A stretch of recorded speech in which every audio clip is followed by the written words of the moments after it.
The Democratic Party presents itself as the party of diverse, forward-thinking, working-class Americans.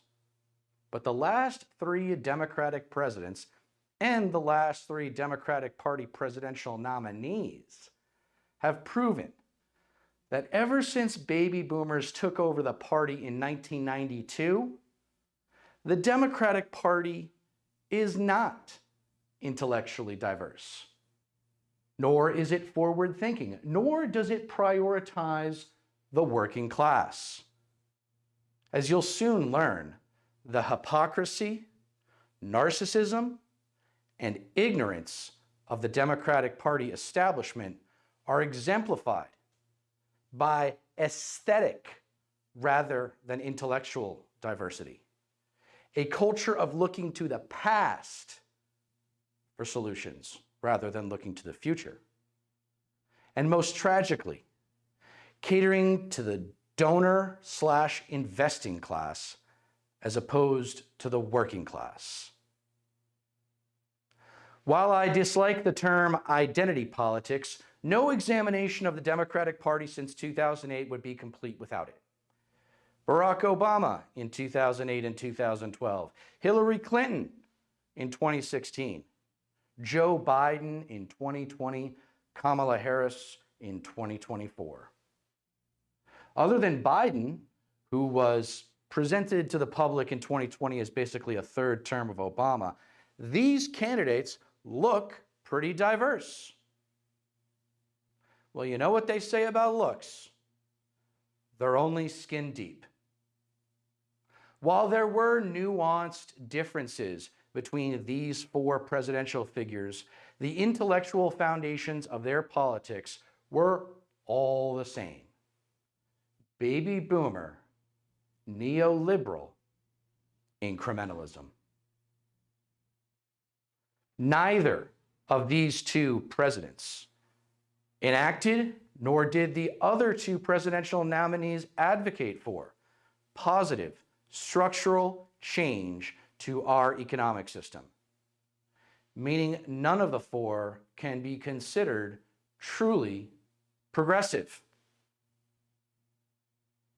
The implicit purpose of intellectual diversity is to improve decision-making by incorporating a range of perspectives on any given issue so that the team of decision makers can analyze the issue in different ways and in so doing arrive at the best possible proposal for change.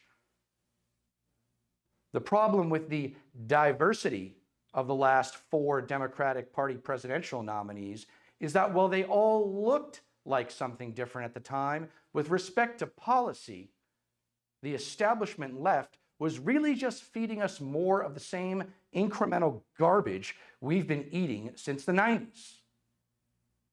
If these two presidents and these two nominees had included progressives in their camps, the party could have evolved from incrementalism to structuralism.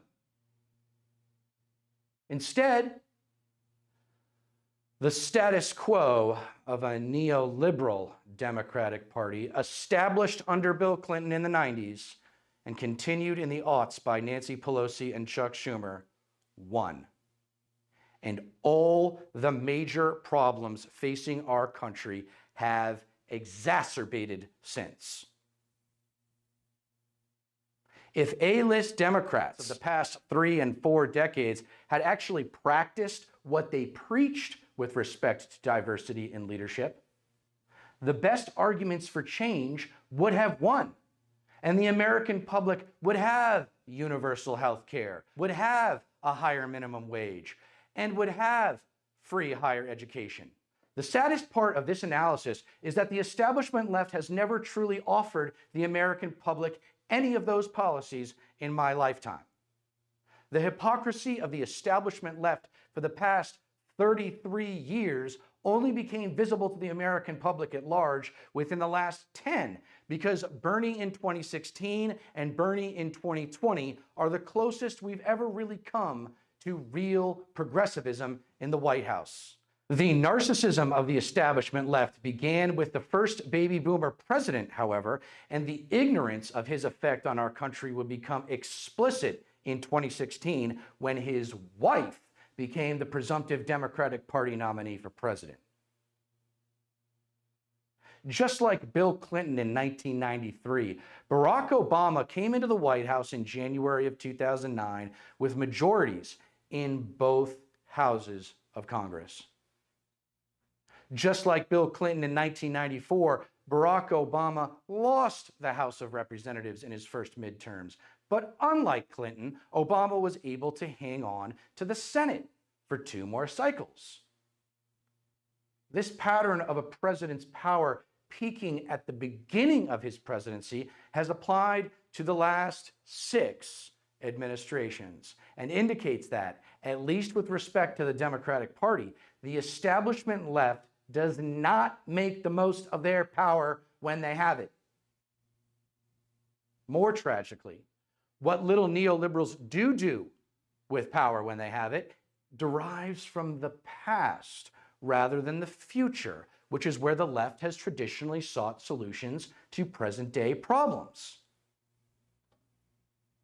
Let the following delineation put to rest any remaining affinity for the Clinton years, because as you're likely already starting to realize, the flaws of future Democratic Party presidents and presidential nominees would all come to derive from political norms established under Clinton in the 90s.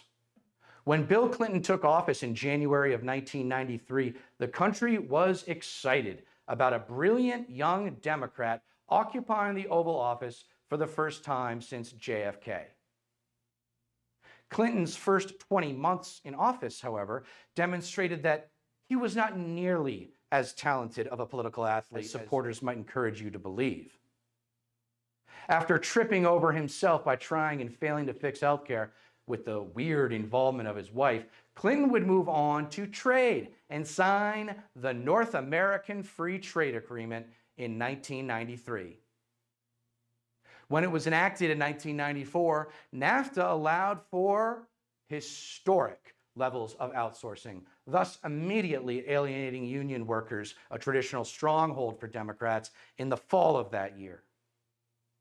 Less than 2 months before the midterms, Clinton signed the Violent Crime Control and Law Enforcement Act of 1994, commonly known as the Clinton Crime Bill.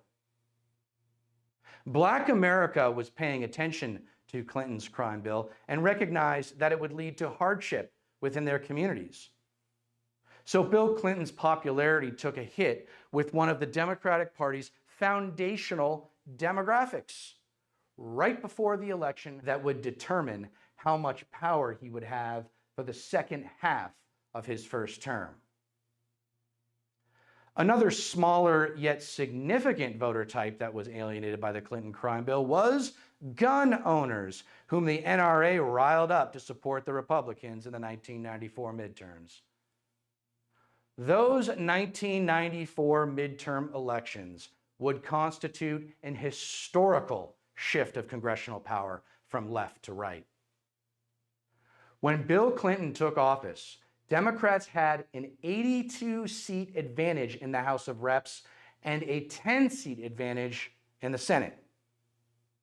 In November of 1994, both houses flipped to Republicans for the first time since Dwight Eisenhower won the presidency in 1952.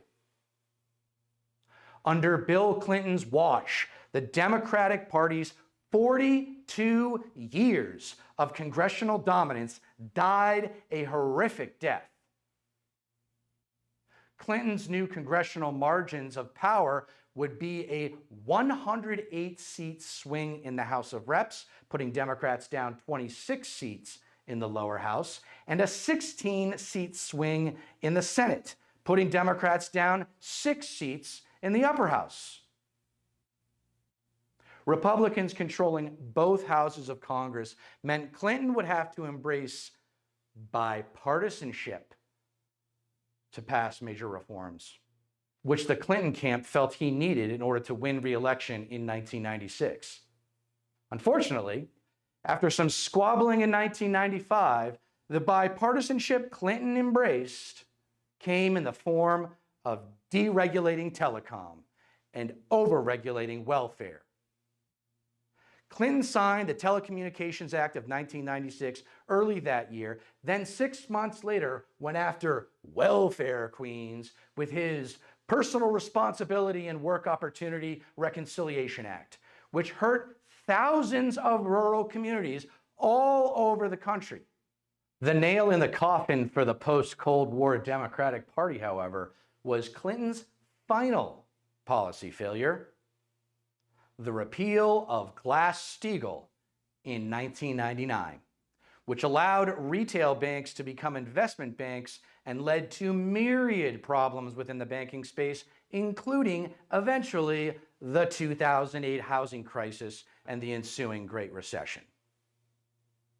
Even as a 6th and 7th grader, I personally remember at the time the most popular cultural assumption about our national politics was Washington works best when politicians compromise. And since we live in a two-party system, bipartisanship is what makes our federal government functional.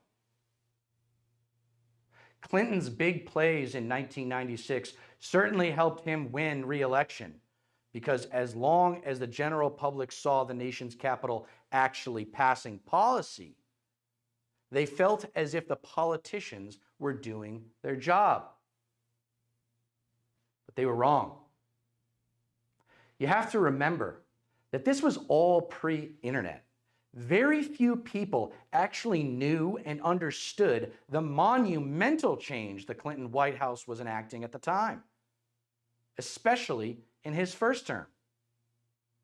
In truth, with respect to NAFTA and Clinton's crime bill, only those with experience in international trade and those who personally knew Americans of color affected by the criminal justice system had the knowledge and experience necessary to predict the devastation those two policies would come to cause.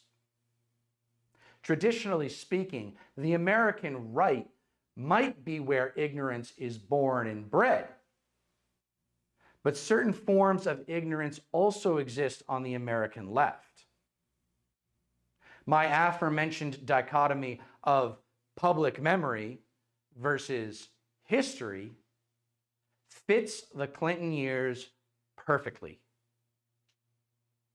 Clinton did and does possess the image of a good president, but upon even the most basic analysis of his major policies, one can easily conclude that the Clinton presidency was when the Democratic Party lost its soul.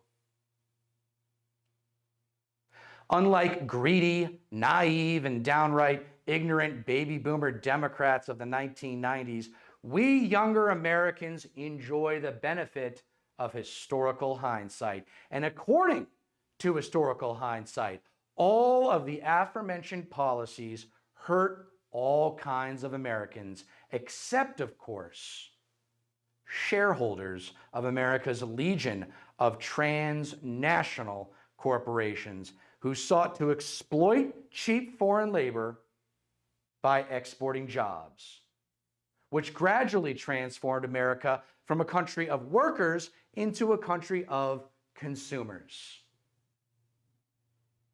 While Republican boomers had already explicitly conceded the performance of the stock market is more important than the minimum wage during the 1980s, that 1990s boomer Democrats would implicitly make the same concession must have infuriated politically conscious Americans at the time. Alas, the concession was made more than once and in more than one sector of American society. NAFTA conceded that corporate interests trump public interests. The crime bill conceded that a punitive justice system trumps a rehabilitative justice system. The Telecom Act conceded that a consolidated for-profit media landscape trumps a diverse nonprofit media landscape. Welfare reform conceded that middle and upper class interests trump the interests of the poor. The final nail in Clinton's coffin, the repeal of Glass-Steagall in late 1999, conceded that big banks can, should, and will trump medium and small banks. Some speculate that Clinton's historic change to America's banking system in 1999 was meant to help Al Gore win the 2000 presidential election by catalyzing economic growth. Well, it should have worked, but even if it did, it wouldn't have prevented the Great Recession of 2008. This review of Clinton's failures proves that his administration's political disposition was to try to make the Democratic Party more like the Republican Party of the 1980s, with the major themes being deregulation, tough on crime, and no more handouts for those deemed undeserving by the voting public. This metamorphosis of the Democratic Party's belief system and core values during the 1990s would last into the Obama and Biden years. But Clinton was the one who committed these sins from a position of power first, and thus merits a majority of the blame for the Democratic Party becoming what it is today. Don't forget, Bill Clinton was the first post-Cold War president. All of the legislation I've referenced took place within the infancy of an emerging global economy, which is why these mistakes were so costly long-term. When the foundation of any economic system is flawed, those flaws will exacerbate over time as the power of capital grows to become greater than the power of the people.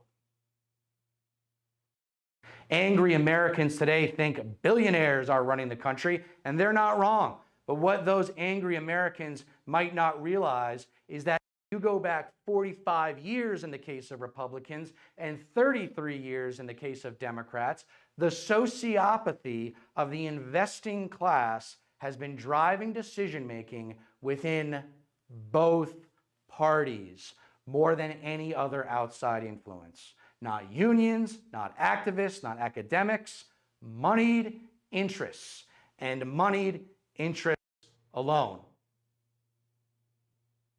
Thank you for watching.